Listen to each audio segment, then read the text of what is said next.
जी अस्सलाम वालेकुम स्टूडेंट्स, कैसे हैं आप लोग। आई होप आप सब लोग ठीक होंगे।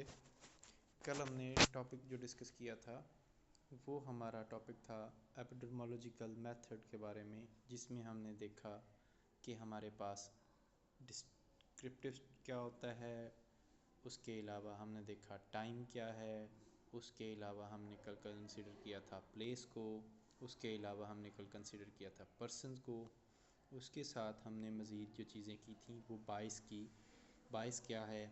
फिर आगे हम मज़ीद चले तो हमने बाइस की टाइप्स देखी, जिसमें से कुछ टाइप्स हमने कल डिस्कस कर ली थी।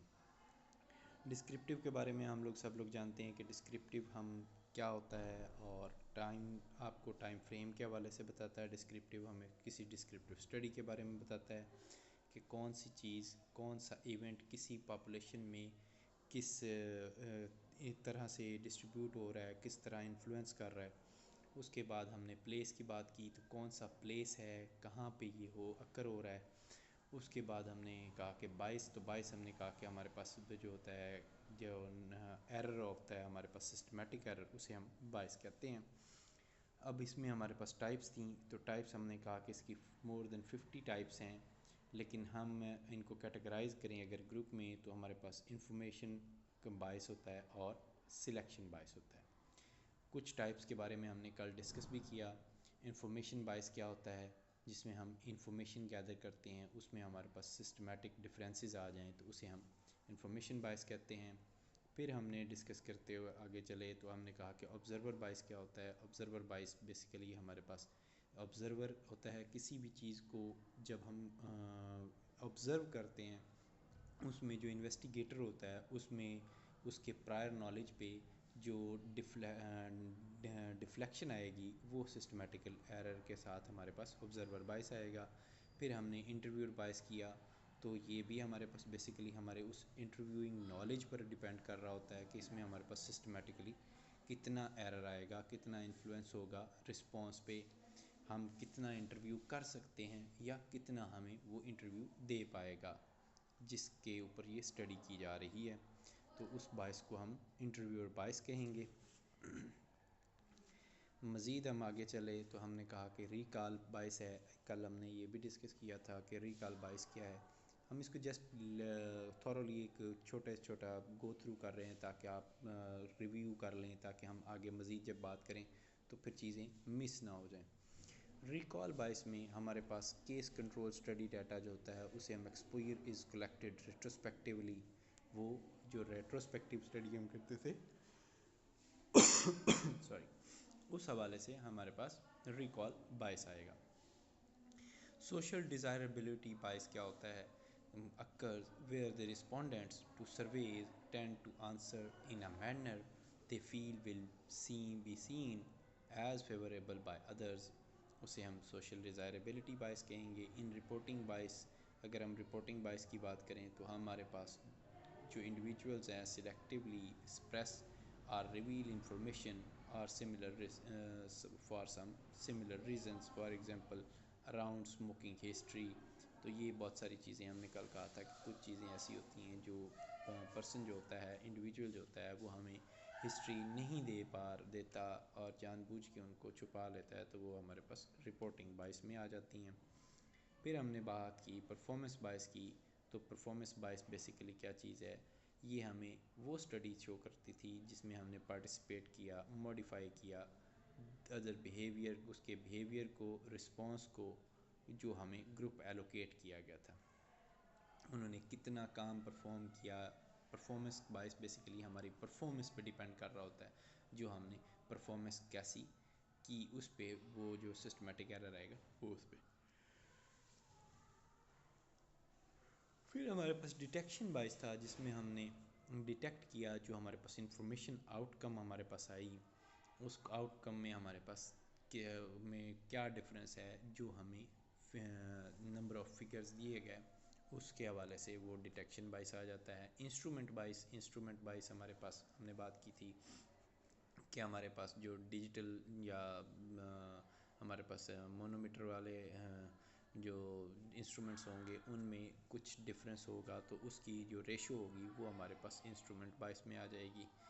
अब आज हमने जो टॉपिक हमारा आज स्टार्ट होता है वो हमारा सिलेक्शन बायस है। सिलेक्शन बायस हमने कल स्टडी नहीं किया था, हमने कहा था कि इसको हम आज शुरू करेंगे। जी, सिलेक्शन बायस बेसिकली हमारे पास वो डिफरेंस है जो हमारे पास आएगा जब हम किसी भी चीज़ को हम देख रहे हैं, उसमें सिस्टमेटिक डिफरेंस या फिर कोई भी और डिफरेंस, उसको हम सिलेक्शन बायस कहेंगे। मसलन those who participate in the study and those who do not, तो उसमें हमारे पास ऑटोमेटिकली एक डिफरेंस आएगा, उसे हम सिलेक्शन बायस कहेंगे। मसलन एक ग्रुप हमारे पास, उसमें हम स्टडी कर रहे हैं, अब उसके बारे में हम इंफॉर्मेशन गैदर कर सकते हैं, सारा इंटरव्यू कर सकते हैं, सारी चीज़ें उसमें हम कर सकते हैं, डिटेक्ट कर सकते हैं। लेकिन एक ग्रुप जिसका जो ग्रुप है वो उस स्टडी का हिस्सा ही नहीं है, और उन पे हम उनसे क्या हम इंफॉर्मेशन गैदर करेंगे। तो इसलिए जिन लोगों से हमने इंफॉर्मेशन गैदर की है, उसको जो ग्रुप हमारे पास अंडर स्टडी नहीं है उसके साथ अगर हम कंपनसेट चेक करते हैं तो हमारे पास वो कंपनसेट ही नहीं होगा, वो हमारे पास सिलेक्शन बायस होगा कि हमने जो सिलेक्ट किया उसमें हमारे पास इतना एरर आ रहा है। Those in the treatment arm of the study, the selection bias occurs when there is systematic difference between either those who participate in the study and those who do not, those in the treatment arm of the study and those in the control group. That is, there are differences in characteristic between the study groups of the characteristic is related to either the exposure of the outcome under investigation.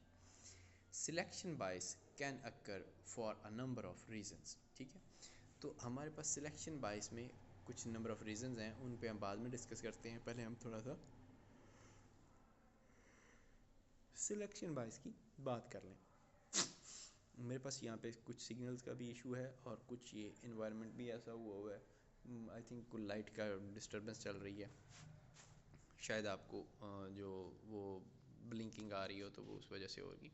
अच्छा, इसमें क्या है कि हमारे पास number of reasons इसमें आती हैं कि जब हम कोई एक ग्रुप जो कंट्रोल ग्रुप है जिसमें हम उसको कंपेयर करेंगे जो अफेक्टेड पीपल हैं उस ग्रुप के साथ, तो उसमें हमारे पास हमने ज़ाहिर है अब हम अफेक्टेड जो ग्रुप होगा उसको देखेंगे ना, कंट्रोल ग्रुप के बारे में तो हम इंफॉर्मेशन गैदर करेंगे ना, उसमें तो वो चीज़ें नहीं होंगी, वो चीज़ें हम नहीं कंसिडर करेंगे, तो वो चीज़ें हमारे पास सिलेक्शन बायस में आ जाती हैं।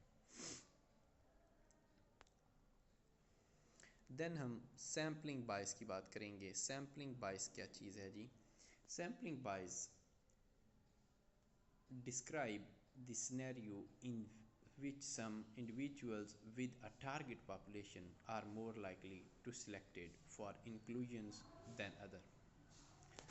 मसलन वो चीज़ जो हमारे पास टारगेट पॉपुलेशन है उसके अकॉर्डिंगली अगर हम चलते हैं तो उसमें हमारे पास ज़्यादा चीज़ें आती हैं जो हमारे पास सिलेक्टेड ग्रुप है उसके हवाले से। और आगे for example, if participants are asked to volunteer for a study, it is likely that those who volunteer will not be representative of the general population, threatening the generalized ability of the study results. अब क्या होगा कि हमने एक group जो voluntarily हमने उनको कहा कि वो स्टडी के लिए रेडी हों, और दूसरा ग्रुप जो वॉलंटियर ही नहीं हुआ उनके पास प्रेजेंट रिप्रेजेंटेशन ही नहीं होगी, उनको हम जनरल पॉपुलेशन में रिप्रेजेंट ही नहीं कर सकते कि वो हमारे पास अंडर स्टडी हिस्सा नहीं बने उस स्टडी का। अब क्या होगा, अब हमारे पास जो हमारे पास एक जो ग्रुप जिसकी हम स्टडी कर रहे हैं उसकी सैम्पलिंग तो होगी, लेकिन जो ग्रुप हमारे पास अंडर स्टडी नहीं आया उसमें हमारे पास थ्रेट रहेगा ताकि उसको कि हमारे पास ये इन लोगों में कितने हमने सैंपल लिए, तो वो तो हमें कंफर्म नहीं हो सकता क्योंकि वो कितने लोग हैं जो वॉलंटियर नहीं हुए, तो हम उसको कंफर्म नहीं कर सकते आइदर उनमें हमारे पास जो है इशू उस इवेंट से रिलेटेड हो रहा है या नहीं हो रहा। जी, volunteer trend to be more health conscious than the general population. Allocation bias. Allocation bias होता है जी occurs in controlled trial when there is a systematic difference between the participants in study group other than the intervention being studied. This can be avoided by the randomization. Allocation बाइस को control कर सकते हैं हम randomisation के through. कहता है कि एलोकेशन कि हमने किसी एक चीज़ को एलोकेट किया, उसमें जो हमारे पास नेक्स्ट हमारे पास जो पर्सन है वो हमारे पास जो होगा वो मे भी हमारे पास उसमें उस स्टडी का हिस्सा ना हो, तो उसकी वजह से हमारे पास सिस्टमेटिक एरर आ सकता है। उसे हम एलोकेशन बाइस कहते हैं कि हमने अपनी मर्ज़ी से चूज़ किया था और दूसरा पर्सन उसमें शायद विलिंग था, वॉलंटियर था, नहीं था, और दूसरा जो था पर्सन शायद उसमें वो डिजीज़ हो या ना हो। ठीक है जी, नेक्स्ट हम चलते हैं सिलेक्शन बाइस इन केस कंट्रोल स्टडीज़। सिलेक्शन बाइस इन केस कंट्रोल स्टडीज़ हम कैसे करेंगे? कहते हैं जी कि सिलेक्शन बाइस is a particular problem inherent in case control studies where it gives rise to non-comparability between case and controls. Particular problem जो इनहेरिट है उसके अगर हम केस कंट्रोल स्टडी कर रहे हैं तो वो क्या हमें इंफॉर्मेशन दे रही है, नॉन कंपैरेटिवली जो है केस और कंट्रोल्स में हमारे पास उसको हम कंपेयर प्रॉपर नहीं कर पा रहे क्योंकि मे बी वो इनहेरिटेंट हो या इनहेरिट ना हो रही हो। In case control study, controls should be drawn from the same population as the cases, so they are representative of the population which produced the cases. Controls are used to provide an estimate of the exposure rate in the population. उस population को हम जो हमारे पास case control study में एक population हमने select की, उस पे हम केस कंट्रोल स्टडी कर रहे हैं, तो हम उसमें देखते हैं कि कितनी डिजीज़, कितने लोग उसको रिस्पॉन्स कर रहे हैं और कितने उसमें रिप्रेजेंटेटिव बनते हैं। अगर वो हमारे पास नंबर ऑफ़ केसेस होंगे वो इसका हिस्सा बन सकेंगे, अदरवाइज़ वो नहीं बन सकेंगे।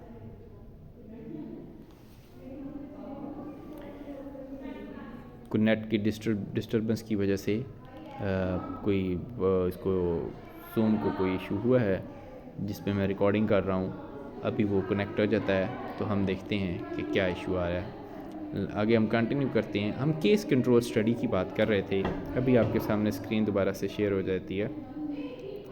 हम केस कंट्रोल स्टडी के बारे में जब डिस्कस कर रहे हैं तो उसमें हम देखते हैं कि हमारे पास नंबर ऑफ़ केसेस कितने हैं और किस तरह से वो हमारे पास उस स्टडी का में पार्टिसिपेट कर रहे हैं, उसे हम केस कंट्रोल स्टडी में कंसीडर करते हैं। और जो लोग हमारे पास उस केस कंट्रोल स्टडी में पार्टिसिपेट नहीं कर पा रहे, उनमें हमारे पास कैसे इन्फॉर्मेशन होगी उसके बारे में हमें मज़ीद पता नहीं लग सकता। तो उसमें हम देखते हैं कि क्या वो इशू था। आपके सामने दोबारा से स्क्रीन शो हो रही होगी, उसमें हम देखते हैं कि कैसे ये आगे चलेगा। स्क्रीन शो हो रही चलिए मैं मज़ीद आपको दोबारा से स्क्रीन को शेयर करता हूँ। शायद स्क्रीन शेयर नहीं हो रही, उसमें हम देखते हैं क्या इशू आ रहा है।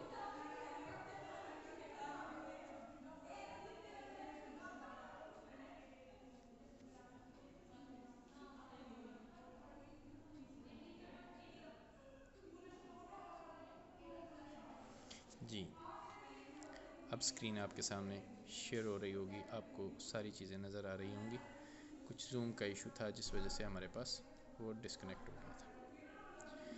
खैर हम पहुँचे हुए थे सिलेक्टिव बाइस पे, सैम्पलिंग बाइस हो चुका था, सिलेक्शन बाइस इन केस कंट्रोल स्टडीज़ की बात हो रही थी।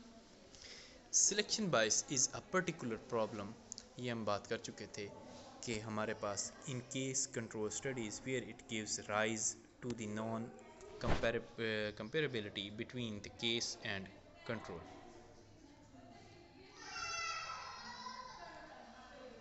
ठीक है, therefore selection bias may occur when these individuals selected as controls are unrepresentative of the population that produced the cases.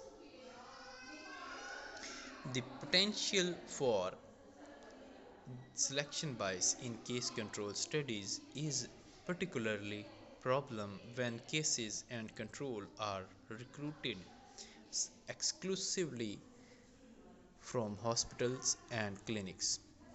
Such control may be preferable for logistic reason, however the hospital patient tend to have the different characteristic to wider population. For example, अगर हम एक group लेते हैं जिसमें high level होता है alcohol consumption का और सिगरेट स्मोकिंग का, तो देन हम अदर ग्रुप की बात करते हैं तो वो हमारे पास जिसमें सिगरेट स्मोकिंग नहीं है, अल्कोहल कंजम्पशन नहीं है, उस पे हम स्टडी करते हैं. Their admission to the hospital may even be related to their exposure status. So measurement of the exposure among the control may be different. अब जब उनमें ऑटोमेटिकली एक आपको डिफरेंस आएगा जिस ग्रुप में हमारे पास स्टडी कर रहे हैं उसमें वो उस चीज़ का एक्सपोजर नहीं है उस रेट के रिलेटेड. ठीक है जी. This may result in biased estimate of the association between the exposure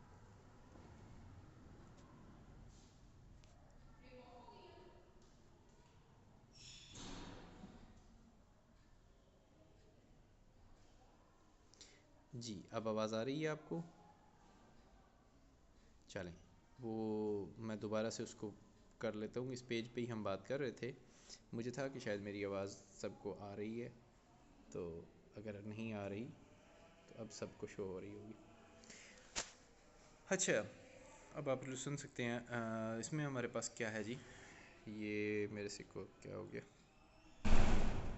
चलिए जी. Their admission to the hospital may even be related to their exposure status. वो लोग जो हमारे पास एक्सपोजर होता है जिनमें अल्कोहल कंजम्पशन का, सिगरेट स्मोकिंग का, उनमें हायर लेवल ऑफ जिनमें होगा उनमें हमारे पास हॉस्पिटलाइज होने के जो एक्सपोजर होगा उनमें ज़्यादा होगा. जबकि जो ग्रुप जिनमें सिगरेट स्मोकिंग नहीं है या अल्कोहल कंजम्पशन नहीं है उनके हॉस्पिटलाइज होने के एक्सपोजर जो है वो स्टेटस कम होगा. उसे हम कंट्रोल ग्रुप कहेंगे और वो हमारे पास उस तरीके से चल रहा होगा. जी. नेक्स्ट हम बात करते हैं अगले पेज पे. अगर हम देखें तो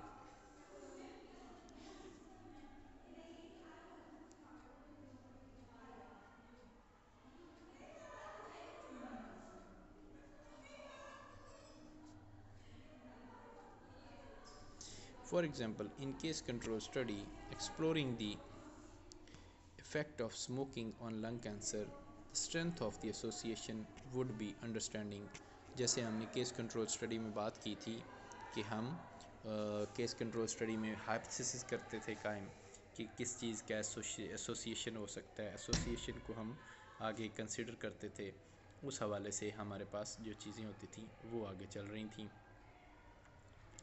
एक पेशेंट जो सिगरेट स्मोकिंग कर रहा है उसका हमने हाइपोथेसिस कायम किया कि जी इसको हमने रेट्रोस्पेक्टिव स्टडी होती थी ना बेसिकली, जिसमें हम देखते थे कि एक पर्सन, हम किसी को ये तो नहीं कह सकते कि आप 20 साल से स्मोकिंग 20 साल तक 25 साल तक स्मोकिंग करें और दूसरे बंदे को कहें कि जी आपकी पर्सनल लाइफ पे हमारा इम्पैक्ट होगा, आप स्मोकिंग नहीं करेंगे.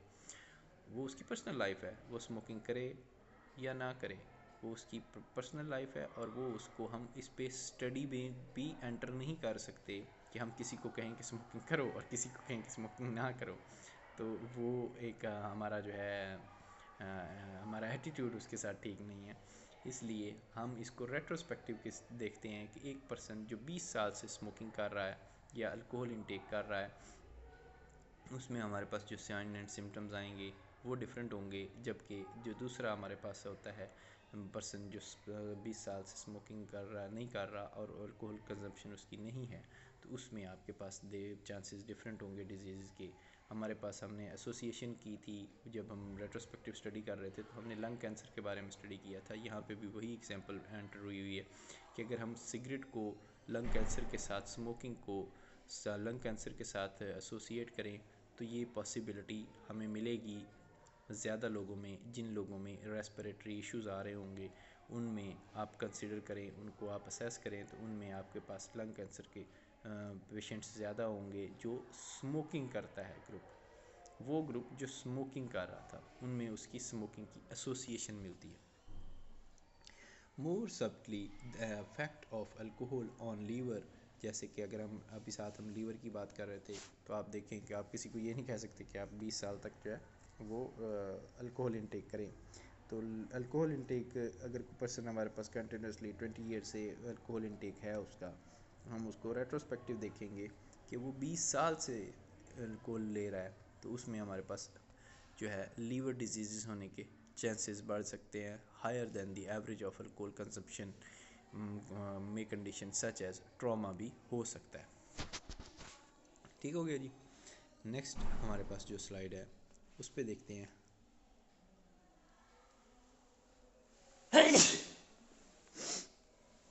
As the potential for selection bias is likely to be less of the problem in population-based case control studies, neighborhood controls may be preferable choice when using cases from hospital or clinic setting.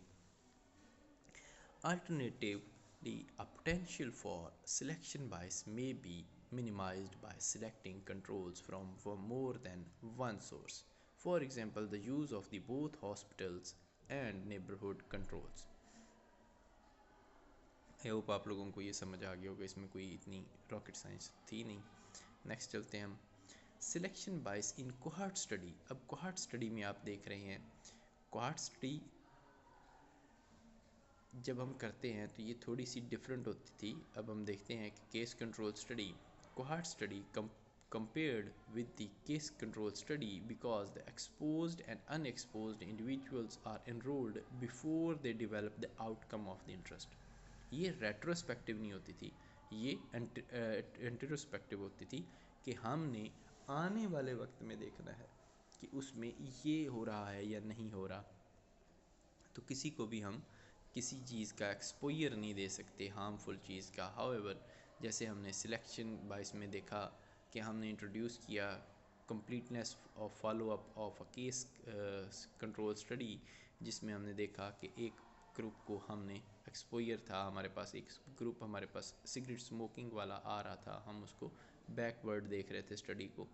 तो हम उसको देखते हुए हमें idea हुआ कि इसमें हमने एक हाइपोथेसिस कायम किया कि इसमें लंग कैंसर इस वजह से डेवलप हुआ है कि इसमें सिगरेट स्मोकिंग जो है वो एक्सपोजर था स्मोकिंग का, इस वजह से।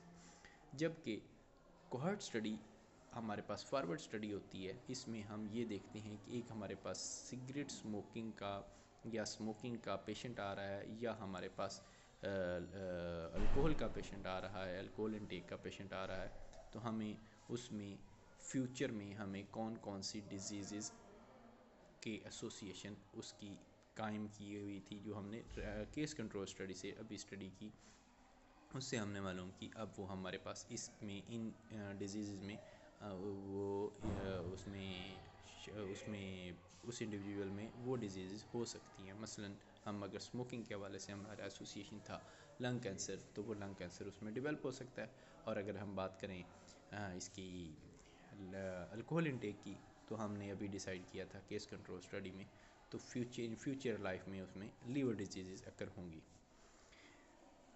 ठीक है जी, यहाँ पे हम ये बात कर रहे हैं this can be minimized by the ensuring that the high level of follow up is maintaining among all the study groups.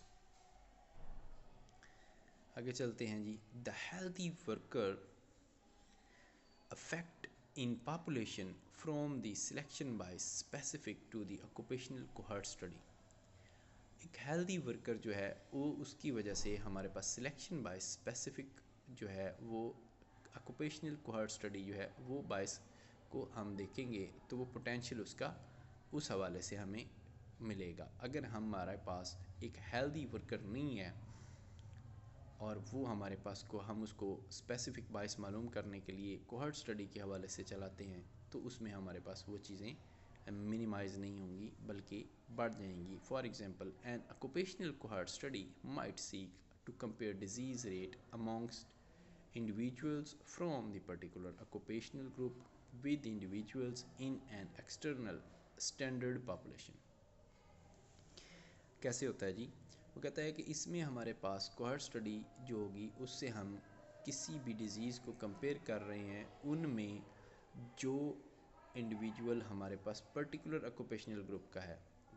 For example, किसी एक जो है हमारे पास जो हैज़र्ड्स है उसके एटमॉस्फेयर से डेली मीटअप हो रहा है, और दूसरा किसी और जगह पे काम करता है। मसलन हम अगर कॉटन फैक्ट्री की बात करें या हम कोल फैक्ट्री की बात करें, तो वो उनको डायरेक्ट जो हैज़र्ड है वो डेली बेसिस पर उनके उसका हैज़र्ड हो रहा है, लेकिन एक दूसरा वर्कर जो कि खेती बाड़ी करता है वो हमारे पास उसमें वो चीज़ें नहीं आ रही।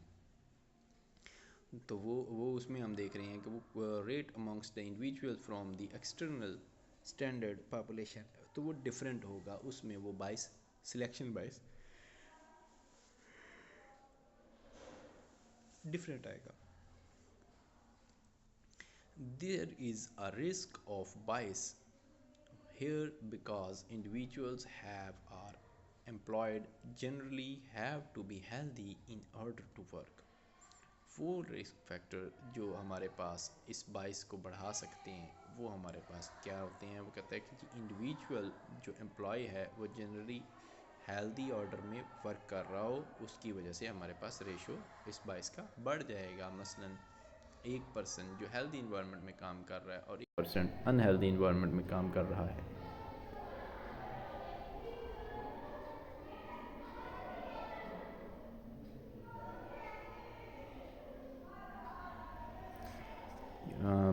नेट की डिस्टर्बेंस की वजह से फिर से जूम साइन आउट हुआ है, अभी ये अटैच हो जाता है, परेशान नहीं हो। हम बात कर रहे थे कि एक पर्सन जो हमारे पास हेल्दी इन्वायरमेंट में एंटर है, वर्क कर रहा है, उसमें हमारे पास बाइस ज़्यादा आएगा, सिलेक्टिव बाइस, जबकि एक पर्सन जो हमारे पास अनहेल्दी इन्वायरमेंट में एक पर्सन जो हमारे पास हेल्दी इन्वायरमेंट में काम कर रहा है वो उसमें हमारे पास बाइस ज़्यादा आएगा, जबकि जो दूसरा वर्कर हमारे पास अनहेल्दी इन्वायरमेंट में काम कर रहा है उसमें वो बाइस कम आएगा। हम इस बात कर रहे थे, तो due to some net issue हमारे पास किसी वजह से ये कोई इशू आ गया था। मैं ये लेक्चर आपके साथ शेयर करने की कोशिश कर रहा हूँ, पहले ये शेयर नहीं हुआ, ये डिस्कनेक्ट हो गया था। यहाँ पे कोई लाइट का इशू भी था, सिग्नल का इशू भी आ रहा था, जिस वजह से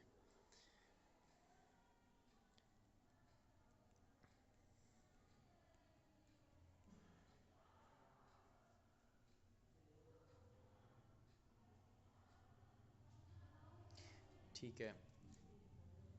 तो हमारे पास जो है इसका टाइम भी हमारे पास लेक्चर का कम रह रहा है, बाकी हमारी जो स्लाइड है हम उस पर फोकस करते हैं, उसको हम कंपाइल करते हैं और ख़त्म करते हैं। हाँ, हम बात कर रहे थे कि हमारे पास हेल्दी वर्कर और अनहेल्दी वर्कर एनवायरनमेंट के हवाले से हम इंडिविजुअल में देखते हैं, तो वो रिस्क जो होता है वो बाइस का वो बढ़ जाता है जो हमारे पास हेल्दी वर्क एरिया में वर्क कर रहा होता है। In order to minimize the potential for this form bias or comparison group should be selected from a group of workers with different jobs performed at different locations with a single facility, for example a group of non-exposed office worker। Alternatively, the comparison group may be selected from the external population of employed individuals। तो वो group जो हमारे पास minimise हो जाता है, in order to minimize the potential for those this from the bias minimize हो जाएगा उनमें जिनमें हमने एक ग्रुप सिलेक्ट किया उन वर्कर्स का जो हमारे पास डिफरेंट लोकेशंस पर सिंगल फैसिलिटी में काम कर रहे हैं। For example a group of non exposed office worker, वो लोग जो ऑफिस में काम कर रहे हैं उनमें वो होगा बाइस कम हो जाएगा, जबकि एक बंदा रोड पे काम कर रहा है उसमें वो वर्क जो होगा एनवायरनमेंट का डिफरेंस आएगा जिसकी वजह से उसमें बायस बढ़ता जाएगा. Alternatively, the comparison group may be select from an external population of employed individuals. तो इसमें हमारे पास randomized trial are theoretically less likely to be affected by the selection bias because individuals are randomly allocated to the group being compared, and steps should be taken to minimize the ability of investigators or participants to influence this location process. However, the refusal to the participants in a study or subsequent withdrawal may affect the result if the reasons are related to the both exposure and outcome. इसमें वो basically ये कहना चाह रहा है कि हमारे पास randomised trial theory के साथ जब हम करेंगे तो उसमें हमारे पास सिलेक्शन बाइस लेस लाइकली अफेक्ट करेगा, सिलेक्शन बाइस को कम, उसमें इंडिविजुअल रैंडम एलोकेट होंगे और हमारे पास कंपेयर करने के लिए steps should be taken, minimized किए जाएंगे. तो उसमें एबिलिटी इन्वेस्टिगेट करने की पार्टिसिपेंट्स की इन्फ्लुएंस हो जो होगा वो एलोकेशन ऑफ प्रोसेस डिफरेंट होगा, क्योंकि हमारे पास एक कॉमन चीज़ है. तो हम उसमें देखते हैं number of students. For example अगर हम क्लास में देखते हैं नंबर ऑफ़ स्टूडेंट्स, हम उनको रेंडमाइज़ करें तो हमने एक ग्रुप को रैंडमली उन्हें कहा कि जी ये हमारे पास ग्रुप, इसको हम इस स्टडी में एंटर करते हैं तो वो रैंडम उनमें हम वो चीज़ देखेंगे, और जो दूसरा ग्रुप होगा वो हमारे पास रैंडमली है ही नहीं, वो हमारे पास उनमें वो एबनॉर्मल सिम्टम्स नहीं हैं, हम उस ग्रुप को सिलेक्ट ही नहीं करते. तो हमारे पास इसमें बाइस को इनमें मालूम करना, जिनको हमने रेंडमाइज़ किए है उनको अंदर वो डिज़ीज़ को मालूम करने का रिस्क जो होगा वो कम हो जाएगा, क्योंकि हम जिनमें हम जिस ग्रुप को सिलेक्ट ही नहीं किया उसके साथ हमने कंपेयर ही नहीं करना. जो ग्रुप हमने सिलेक्ट किए हुए हमने उस ग्रुप में देखना है, तो हमारे पास उसमें रिस्क जो होगा सिलेक्शन बाइस का वो कम हो जाएगा. However, refusal to participate in a study or subsequent withdrawal may affect the result. उसके साथ जब हम पार्टिसिपेट जो स्टडी जिन पे हम पार्टिसिपेंट्स पे स्टडी कर रहे हैं उसमें अगर जब हमारे पास कोई रिफ्यूज़ करता है तो उसके साथ हमारे पास सब्सिक्वेंट विड्रॉल्स या कोई छोड़ देता है कि मैं स्टडी का हिस्सा नहीं बनता, मे अफेक्ट द रिज़ल्ट, उससे हमारे पास रिज़ल्ट इफेक्ट होगा if the reasons are related to both exposure and outcome. अगर हमारे पास कोई रीज़न आती है एक्सपोजर की या आउटकम की तो हमारे पास वो दोनों डिफरेंट आएंगी. ये था जी हमारा आज का लेक्चर. आई थिंक कि आप लोगों को, आई होप कि आप लोगों को समझ आई होगी. अगर किसी को कोई क्वेश्चन हो तो आप लोग मुझे व्हाट्सएप पे मैसेज कर दीजिएगा, हम कल की क्लास में उसको दोबारा पढ़ लेंगे. ठीक है जी. Take care of yourself. अल्लाह हाफिज़.